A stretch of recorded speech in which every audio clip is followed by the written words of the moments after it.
warahmatullahi wabarakatuh. Jumpa lagi kawan di Tani Adi TV. Dan di kesempatan kali ini kita mau belajar ya, ataupun kita mau mempelajari ataupun memberitahu kawan-kawan yang belum tahu ya. Mungkin kalau yang suhu-suhu atau senior udah tahu tentang percapaian. Ini kita akan membahas perbedaan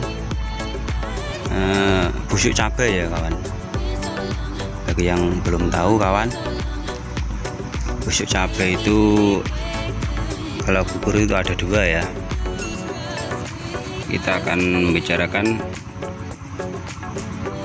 busuk cabai kawan. Yang pertama kita akan melihat kali ini contohnya ini kawan. Ini kalau seperti ini busuk cabai karena petek ya, ataupun antraknos. Petek ini busuknya di luar ya. Kalau musim hujan itu busuknya basah.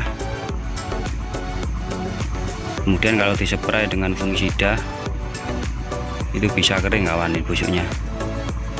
Kalau di musim kemarau ya ada, tapi jarang ya kawan. Tapi busuknya seperti ini, langsung terlihat ya, agak kering ya, karena tidak kena air hujan. Ini mengatasinya dengan fungisida kawan, ataupun dengan pemilihan atau benih yang agak tahan ya terhadap petex. Yang benih agak tahan itu benih yang kalau buahnya ke atas kawan. Contohnya seperti buah-buah seperti ori ya, itu ke atas atau semi berunduk dan buahnya itu keras.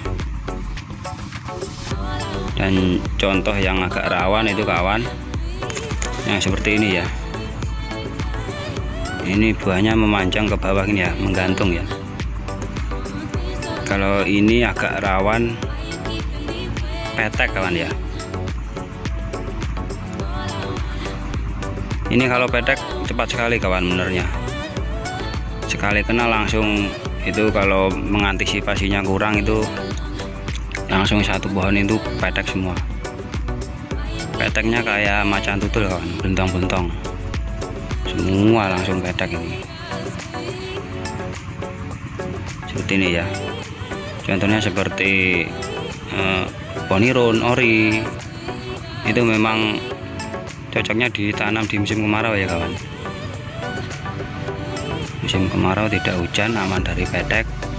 Dan kalau itu poniron atau asmoro dan lain-lainnya itu tahan terhadap virus Gemini kawan, atau virus kuning.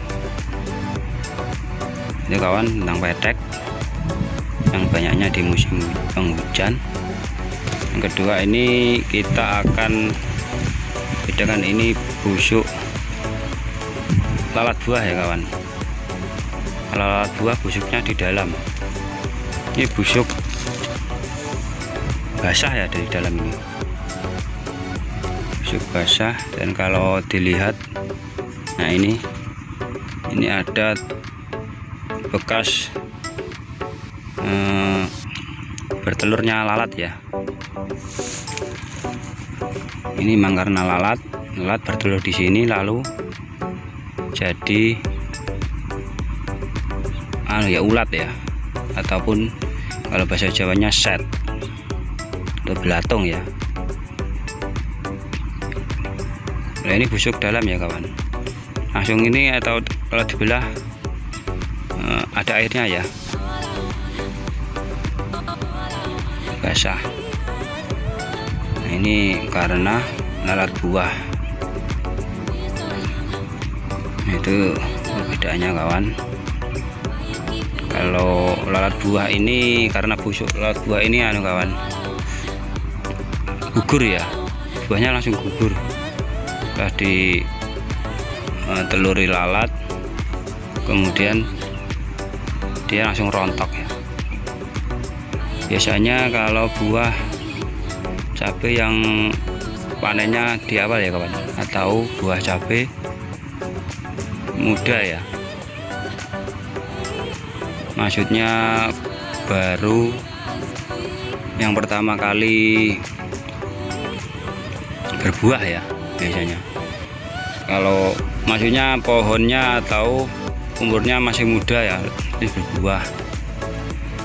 Kalau udah pohon tua beberapa kali panen itu sebenarnya dibiarkan saja, itu sudah tidak kena lalat buah lagi. Cuma mubazir kawan, kalau tidak diobati, kita obati biasanya pakai atau spray ya, spray yang baunya agak menyengat ya, ataupun kita pakai lem ya, lem perekat yang warnanya kuning, itu ada di toko pertanian. Itu bila ada lalat buah itu langsung lengket di anunya itu ya, lemnya itu. Nah ini kawan perbedaannya. Kalau petek itu yang hijau ini busuknya di luar ya, busuk kering kalau kemarau. Kalau karena lalat buah ini busuk di dalam, ada setnya. Kalau petek tidak gugur ya busuknya, meskipun busuk atau kena petek tidak gugur, masih di pohon, masih lengket di pohon. Kalau lalat buah gugur kawan. Ini ya bedanya. Dan itu tadi kawan video kita tentang perbedaan tentang cabai yang busuk ya, busuk karena antraknos atau petek, dan busuk karena lalat buah. Dan ini kawan, kita akhiri video kita hari ini. Assalamualaikum warahmatullahi wabarakatuh.